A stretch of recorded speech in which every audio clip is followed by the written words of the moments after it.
وهي مفاجاه ساره صراحه لجماهير فريق الوداد الرياضي من المكتب المسير. في الاول كل شيء نظر عليه على انها اشاعه، ولكن في الاخير صدقت حقيقه. فاكيد غتكون اضافه لفريق الوداد الرياضي على المستوى التقني، وكذلك حتى على مستوى ليماج ديال الفريق والتسويق ديال الاسم ديال الفريق. شفنا مجرد الاعلان على الانتقال مجموعه من المواقع الصحفيه العالميه وكذلك في مواقع التواصل الاجتماعي تداولوا الخبر على نطاق واسع.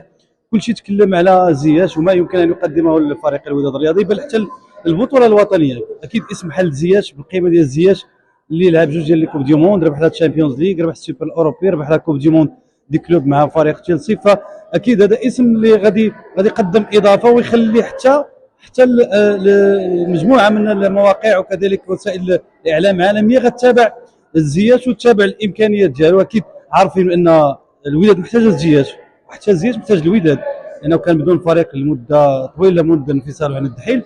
والان غادي نشوفوا واش غادي يكون حاضر، واش غيتم تاهيله قبل كاس افريقيا. لان زياش كنعرفوا والد دائما كان كيقول الغياب ديالو على المنتخب فبسبب عدم جاهزيته وتنافسيته، لانه ما كانش عنده فريق. الان عنده فريق، في حاله لعب مباريات غادي نشوفوا اكيد انه يكون ضمن المفكره ديال الوالد.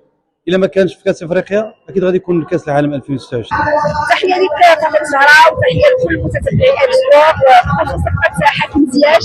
فكنظن على انها من الصفقات المتميزه يعني من خلال يعني هذا الموسم داخل فريق الوداد الرياضي. كان اختيار كان صائب، لانه من اللاعبين اللي عندهم شيء كثير داخل المنتخب الوطني المغربي وغادي تبان لمسه ديالو داخل فريق الوداد الرياضي.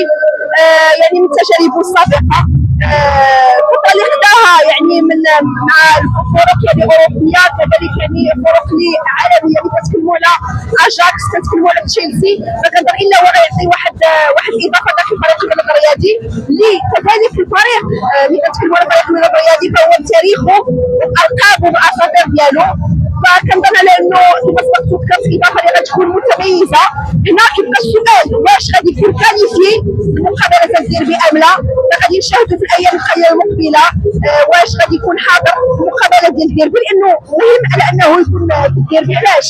لانه غيكون واحد الجهه ديال الترويج لفريق الوداد الرياضي من جهه يعني الاقمصه، من جهه يعني الجماهير الحضور كذلك. فكنظن على انه خاص تكون اضافه من خلال هذه الصفقه هذه. معناش يعني وضعيات اللي كبيره او كثيره خصوص بشحال يعني جا زياش. فكانت منتظره من الايام القليله المقبله. الاهم هو انه ابرز الدوري المغربي، الترويج للدوري المغربي، وكذلك كما قلت هو لاعب اللي كذلك غادي يدخل البوابه لانه يرجع علاش للمنتخب الوطني المغربي كاضافه للفريق، وهو كذلك عنده اضافه مع فريق الوداد الرياضي. فكنتمنى الفريق يعني التوهج مع هذا اللاعب. وبقات دابا كما ذكرت انه واش غيكون يعني بدنيا واجب باش يكون في مباراه الديربي، لانه من بعد الحيل القطري ما كانش يعني ما كانش عنده دي كومبيتيسيون. فكنتمنى على انه يكون اون بون كونديسيون باش يعطي اضافه كما ذكرت في فريق الوداد الرياضي.